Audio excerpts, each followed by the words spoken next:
Bharat's largest airline with more than 60% of the market share. A pilot crisis crippling the country's largest airline, Indigo. Ladies and gentlemen, we sincerely apologize for the inconvenience. 2 December 2025 airports पर एक अजीब सी भगदड़ देखने को मिली। लोग चिल्लाते हुए दिखे, तोड़फोड़ करते हुए दिखे और 5 दिसंबर तक ये सिचुएशन पीक पे पहुंच गई।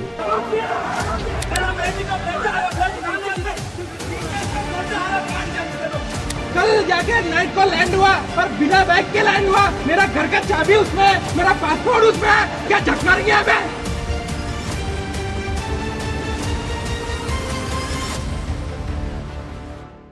और इसी में विपक्ष को एक और मौका मिल गया सत्ता में बैठी सरकार पर उंगली उठाने का।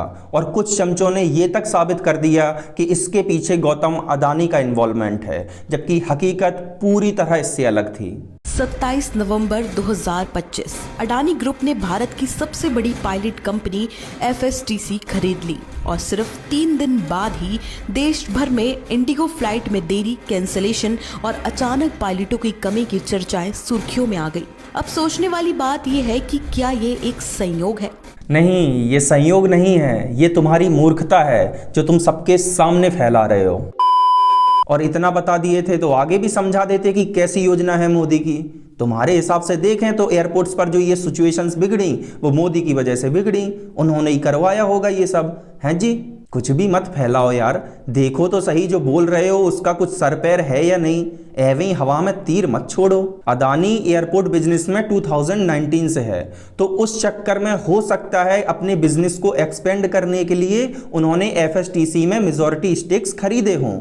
ये सिर्फ एक कोइंसिडेंस था कि उन्होंने इसी टाइम पे उस कंपनी को खरीदा और ये इस तरीके का बेबुनियादी नैरेटिव तैयार हो गया। और दूसरी बात, इंडिगो का ये क्राइसिस होना तय था, आज से नहीं, आज के 2 साल पहले से।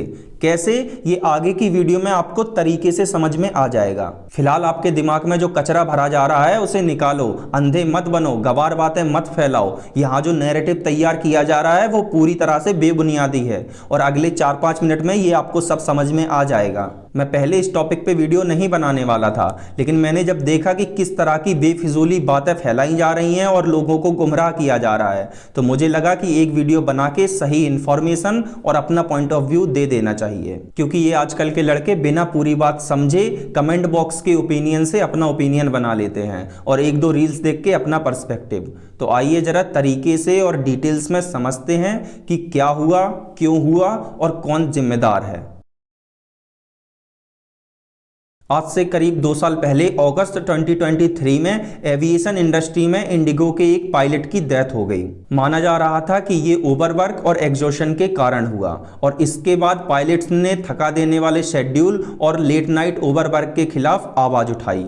जनवरी 2024 में DGCA ने पायलट्स के इस पॉइंट को समझते हुए उनके फेवर में flight duty time limitations rules लाए ताकि स्टाफ को प्रॉपर रेस्ट मिल सके और एयरलाइंस को सख्त आदेश दिया कि पायलट्स और क्रू के ओवरवर्क को कम किया जाए। अच्छा, DGCA क्या है ये भी समझ लो।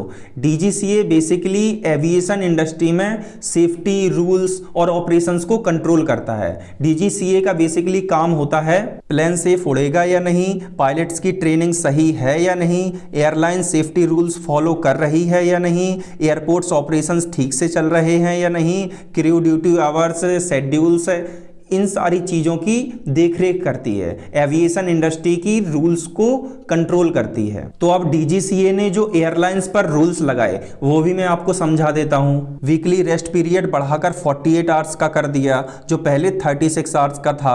नाइट पीरियड को रीडिफाइन किया गया, जो पहले 12 बजे से 5 बजे तक का था वो अब बढ़ के 12 बजे से 6 बजे तक का हो गया। नाइट फ्लाइट्स, नाइट लैंडिंग्स को रेस्ट्रिक्ट किया गया और नाइट फ्लाइंग आवर्स पर भी लिमिट्स लगाई गई। एयरलाइंस को quarterly pilot rest duty scheduling का डेटा सबमिट करना पड़ेगा। तो ये सारे रूल्स 1 जून 2024 से लागू होने वाले थे, पर एयरलाइंस ने ऑब्जेक्शन किया कि अगर सडनली स्ट्रिक्ट नॉर्म्स लागू होंगी तो 20% तक फ्लाइट्स कैंसिल हो सकती हैं, हम इतनी जल्दी मैनेज नहीं कर सकते। इसलिए DGCA ने डेडलाइन को हटाकर डेट को आगे बढ़ा दिया, जो अगली साल यानी 2025 जुलाई में फेज 1 और नवंबर में फेज 2 इंप्लीमेंट करने का आदेश दिया।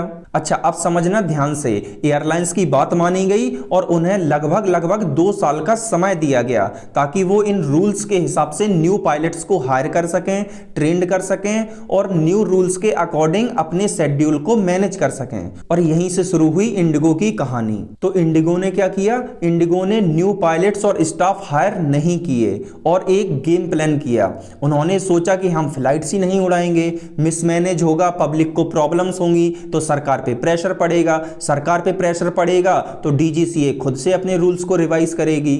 और इसका भी बड़ा छोटा सा रीजन देता हूं मैं आपको कि इंडिगो ने न्यू पायलट्स को हायर क्यों नहीं किया। वो इसलिए क्योंकि इंडिगो हमेशा अपने अफोर्डेबल टिकट प्राइसिंग के लिए जाना जाता था। जहां अदर एयरलाइंस दिल्ली तो मुंबई 15 से 20 हजार रुपीस पर टिकट चार्ज करती हैं, वहीं इंडिगो 10 हजार के अंदर टिकट देती थी। और इसी वजह से इंडिगो की वैल्यूएशन पिछले कुछ सालों में आसमान तक पहुंच गई और उन्होंने धीरे धीरे करके 55% तक मार्केट कैप्चर कर लिया और अपने आसपास के सारे कॉम्पिटिशंस को खत्म कर दिया। पर जब डीजीसीए के रूल्स आए तो इंडिगो का मैनेजमेंट कोलैप्स करने लगा। इंडिगो को लगा कि हम अफोर्डेबल टिकट प्राइसिंग की वजह से ही सबसे आगे हैं और अगर न्यू पायलट्स हायर करने पड़े तो कॉस्ट बढ़ेगी तो टिकट प्राइस भी बढ़ाना पड़ेगा।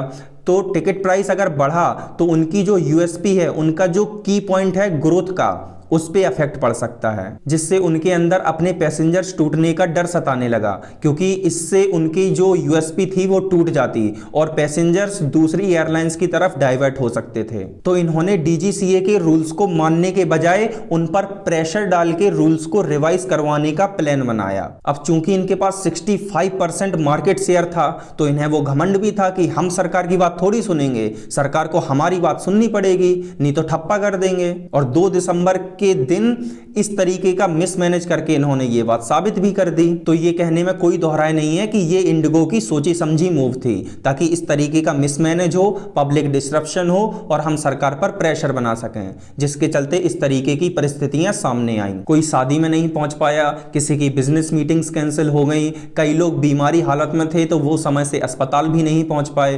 तो काफी बद से बदतर स्थितियां देखने को मिली इन दिनों में। तो यहां लापरवाही सरकार की नहीं बल्कि इन पूंजीपतियों की थी। अब आया समझ में?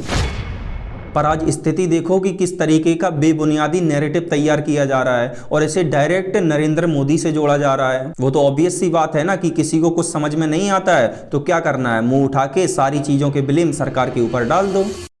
और आपको बहुत अच्छे से मालूम होगा कि ये गेम कौन से लोग खेलते हैं। अब जो भी अंकल लोग इसे अदानी के एफएसटीसी खरीदने से जोड़ रहे थे और मोदी को टारगेट कर रहे थे, उनसे पूछो जरा कि इसमें गवर्नमेंट का क्या रोल है। सरकार से सवाल करना है तो करो, लेकिन सही मुद्दों के आधार पर। जैसे मैं बताता हूं कि यहां सरकार की क्या गलती है। ये जो मोनोपोली डुओपोली कंपनीज का खेल चल रहा है, इन पर रोक लगाओ, इन पर रूल्स लगाओ, क्योंकि इनका जब मन चाहता है ये स्कीम्स निकालते हैं और भुगतना आम जनता को पड़ता है। वो तो ऑब्वियस सी बात है ना कि जहां मोनोपोली डुओपोली होगी वहां आम पब्लिक को सैक्रिफाइस तो करने ही पड़ेंगे। एयरटेल और जियो आज मनमर्जी कर रहे हैं तो इन पे कुछ रूल्स लगाओ कि बिना गवर्नमेंट परमिशन के ये अपनी पॉलिसीज में चेंज नहीं कर सकते हैं। करो सवाल सरकार से, करो तर्क, जरूरी है, मैं भी करता हूं, लेकिन सही मुद्दों के आधार पर तर्क करो। ऐसे ही बेबुनियादी बातें लेके आओगे और तर्क करने बैठोगे तो गंवार लगोगे। मेरी प्रॉब्लम ये नहीं है कि आप किस सरकार को क्रिटिसाइज कर रहे हो, मेरी प्रॉब्लम ये है कि क्या आप सही रीजन लेके सरकार से सवाल कर रहे हो। और दूसरी बात, हर चीज को सरकार से मत जोड़ने लगा करो, और अगर जोड़ रहे हो तो देखो तो सही कि उसका कुछ सरपैर है या नहीं। वही 1-2 रील्स देख के अपना पर्सपेक्टिव मत बना लिया करो। हालांकि हम सरकार को दोषी ठहराएंगे, लेकिन इस पक्ष में नहीं कि ये सिचुएशन उनकी वजह से क्रिएट हुई, बल्कि इस पक्ष में कि आपने एक एयरलाइन को इतना बड़ा बनने ही क्यों दिया कि आज वो गवर्नमेंट के ऊपर चढ़ के नाच कर रहा है और अपने अकॉर्डिंग रूल्स को रिवाइज करवा रहा है। आज ये इतने बड़े बन गए हैं कि इनका जब मन चाहे ये आम जनता को जरिया बनाकर गवर्नमेंट पर प्रेशर डाल सकते हैं। तो हमारा कंसर्न यहां यह नहीं होना चाहिए कि अदानी के एफएसटीसी एक्विजिशन की वजह से ही हुआ या मोदी की वजह से हुआ। हमारा कंसर्न यह होना चाहिए कि इन कंपनीज को इतना बड़ा बनने से कैसे रोका जाए ताकि ये सरकार पर प्रेशर ना डाल सकें। तो इक्वल कंपटीशन और इनफ कंपटीशन मार्केट में होना बहुत जरूरी है, क्योंकि अगर कल के दिन इन कंपनीज ने अपने हाथ पीछे खींच लिए तो देश घुटनों पर आ जाएगा। और ये साफ दिख रहा है कि कैसे हर इंडस्ट्री में मोनोपोली और डुओपोली बढ़ती जा रही है। कल के दिन अगर जियो अपना रिचार्ज 150 रुपए से बढ़ाकर 1000 रुपीज कर देगा तो क्या कर लोगे आप? इंडिगो अपना टिकट प्राइस 5000 से बढ़ाकर 50,000 कर देगी तो क्या कर लोगे आप? फार्मा वाले अपनी 10 रुपीज की दवाई क्रिटिकल सिचुएशन में 10,000 की बेचेंगे तो क्या कर लोगे आप? बट अनफॉर्चुनेटली हमारे देश के संविधान में ऐसा कोई नियम नहीं है जो इनकी इस मनमर्जी को रोक सके। प्राइस सेट करने की पूरी फ्रीडम दी गई है कॉर्पोरेट्स को, और अगर तरीके से देखोगे तो ये देश के लिए एक बहुत बड़ा खतरा है। तो गवर्नमेंट से मेरी यही अपील है कि इस बारे में गंभीरता से सोचें। और यूथ से कहना चाहूंगा कि किसी की राय से अपनी राय मत बना लिया करो, खुद से सोचा करो और समझा करो चीजों को। अंधे बनकर गंवार बातें मत करने लगा करो। और ये बात मैंने तुम्हारे भले के लिए ही बोली है। अगर समझ में आ गई हो तो सब्सक्राइब कर देना। जय हिंद।